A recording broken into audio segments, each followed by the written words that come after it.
Hi, my name is Wenyu from the National University of Singapore, and today I'll be presenting on my poster on provably secure receiver device independent quantum key distribution. And so the motivation of the project is to protect or defend against detector side channels in practical quantum key distribution schemes. And so there are two ways of doing this. The first is through measurement device independent QKD, whereby Alice and Bob will each hold a quantum source and prepare quantum states to send to an untrusted third party, Charlie, who will then perform Bell state measurement and then announce the results. Right. So the dotted line indicates where the untrusted party is.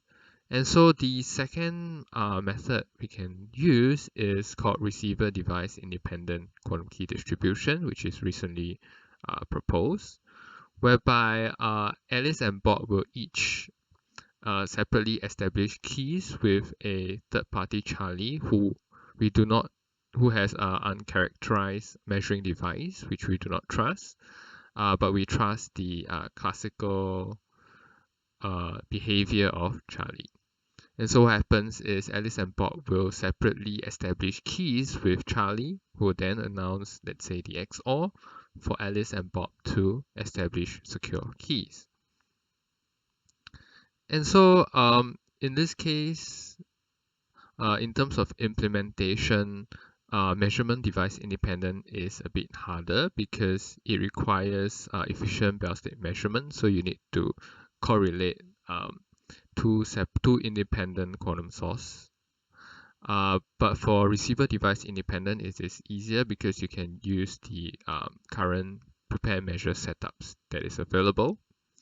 And also in terms of key rate, RDI-QKD typically has higher key rates at low loss. But the trade-off here is that RDI-QKD, you need to relax the security assumption because you have to trust the classical behavior of Charlie. And besides that, RDI-QKD cannot go long distances because of this 1/n bound due to the blinding attack.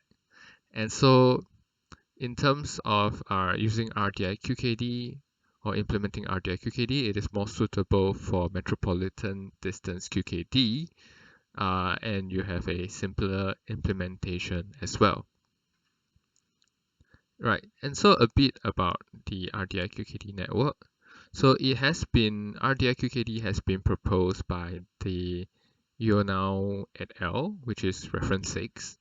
But here we actually provide a time-being phase-encoded version, as shown in figure 2, whereby it is more suitable for high-speed implementation because it doesn't require this polarization controller, which is required in reference 6. And so here I'm just going to briefly go through the protocol, which is just a repeat of what has already been proposed. So what the protocol requires is that there is n different states. So as in here, whereby we have polarization and time-being encoding here.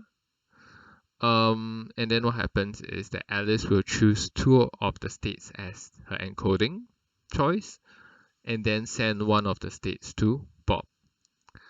Bob would then choose one out of n bases to measure the state in, and record the runs whereby a photon is detected in the orthogonal polarization, right, according to the basis he chose. Right, because this ensures that he knows that the state that Alice sent is definitely not going to be Y. And then finally, what Alice will do is that Alice will announce the encoding choice, and then Bob will announce the successful runs whereby he knows that the state is not Y and that Y is in the Alice's encoding. Right.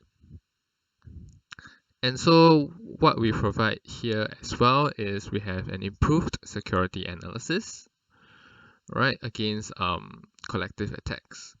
So this is actually done by directly bounding the conditional Voigtman entropy instead of bounding the mean entropy, and this is done using the quasi-relative entropy method developed by Brown et al. Recently. Right, and figure 3 here, the plot here actually shows the key rate improvement. So the dotted lines are this improved security analysis, and the solid lines are the mean entropy sort of bound.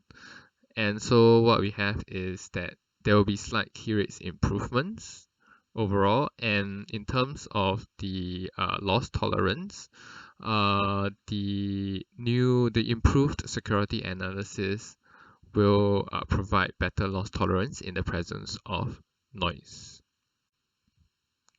We also provide a finite key analysis using the Generalized Entropy Accumulation Theorem, or EAT, and this is done by formulating the mean trade-off function required for EAT, either by using the conditional entropy bound that we used earlier, or the mean entropy bound that is used in previous papers. However, it does require an assumption in that Bob's device cannot have any internal memory that will impact E's view in, say, subsequent rounds of the QKD run itself. And this is due to the non-signaling requirement for generalized EAT. And so at this moment, we are currently in process of obtaining numerical results for the finite key analysis, and we are also trying to set up the experiment. With that, thank you.